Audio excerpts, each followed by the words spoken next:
Hello, my funky family. Welcome to another epic episode of Mac Movie Review. In this epic episode, we're going to be looking at the movie Fargo.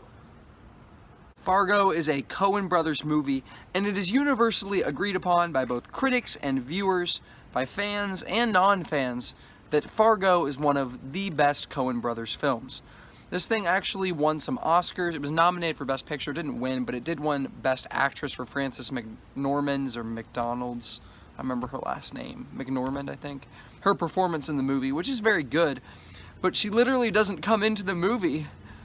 I mean, 30 minutes after, she doesn't come into the movie until 30 minutes into the movie, after 30 minutes, so like, that's weird to me that she would win, because I feel like there'd be other actresses who had more screen time.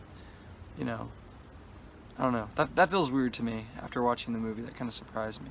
And she was really good, but she wasn't even my favorite person in the movie. My favorite actor or actress in the movie. I thought Steve Buscemi was fantastic. I really, really liked him in this movie. I've liked him in everything I've seen him in, which is not a lot. I have not seen a lot of Steve Buscemi movies, but I've liked him in everything I've seen him in. I thought he was the best actor in this movie. He was really great. Also, the main guy, I don't remember his name. I've never seen him in anything. I didn't recognize the actual main actor in this movie, the main lead actor, male actor, but he was really good too. I really liked his performance in this thing. It also won the Oscar for Best Writing, you know, Best like Screenplay, Best Script, and it totally deserved it. I mean, I didn't see the other nominations, but the script in this thing is fantastic. And one of the best things about this movie is the setting.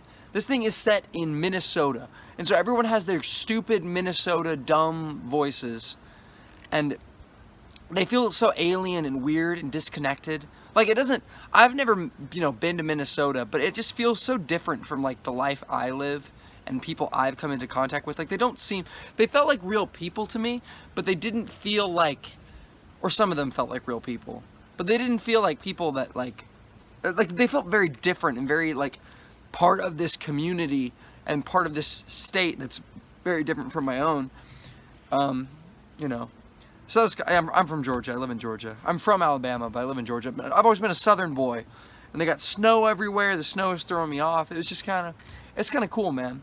It's kind of cool to see that different kind of culture, or it's still America, but the different side of America that feels so different, where everyone is super, super nice.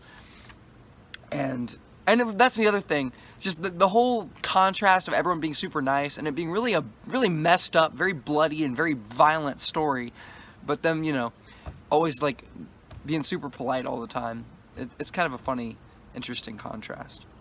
The plot is really engaging, but it also has its things that are kind of weird, that I don't think are weird in a bad way, but yeah. Like there's this is a spoiler, I guess, but there's this whole thing where the main lady has she meets up with her friend, I guess, from high school or college or whatever, and they talk, and it turns out, and he talks about how his wife died of cancer, and it's this really, really awkward interaction, and it comes out of nowhere, and I don't think it's relevant to anything in the movie. Like, I don't think maybe it has some significance that I missed, but it doesn't seem to have anything to do with the main plot, which is the murders. The whole movie is about, a kidnapping gone wrong, which leads to these murders, a bunch of murders. But I don't think her meeting with this friend, and they spend a good, what is it, 10, 15 minutes talking about it, and the scene happening, and like, it feels like that. It feels like a strange detour.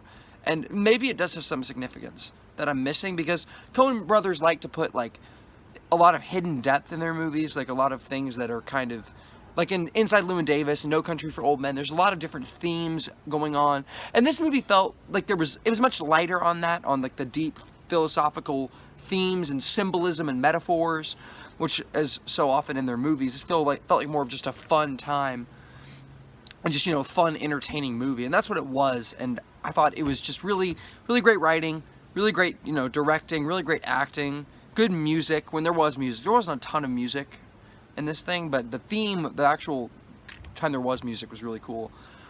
Yeah, so it really is just great in every single way. I mean, it's either good or great in every respect. A movie can be good or great. So I'm gonna have to give it a 4-star rating out of 5. As far as comparing this movie to their other films, you know, I like this probably just as much as Oh Brother, Where Art Thou and No Country for Old Men. And I don't remember loving True Grit. I saw it a really, really long time ago, so I would have to rewatch that before I can rank it. I remember I think I was kind of bored with it. I think I wasn't super impressed with it the first time I saw it. But apparently it's really great, so I need to rewatch that. Hail Caesar is terrible. That's a terrible movie. Yikes, that's a mess. Ballad of Buster Scruggs, their newest one, that's really good. I really like that. But my favorite Coen Brothers movie is not No Country for Old Men, like most people. Most people say that's their favorite. My favorite is Inside Llewyn Davis. That movie's awesome. That movie's amazing. It's one of the most acidic and fiercely negative and dark movies, but not dark like Joker dark, not dark like people get murdered and die. It's not like that kind of dark. It's like really understated, like everybody is just a very hateful person, kind of, and everybody's sad and hateful type of, and everything bad is just happening, but not like super dramatic, crazy bad things. There's one dramatic thing, one dramatic serious thing, but everything else is kind of just understated, and it's awesome. I love that movie. It's so good. One of my favorite movies ever. Like literally, like, and it's in my top 10 movies. I love Inside Llewyn Davis, which is why I was excited to watch this, because especially since people actually like this more than Inside Llewyn Davis, this is a much more positive audience reaction. Anyway, what's your favorite Coen Brothers movie? Let me know down in the comments, and have a great rest of your day.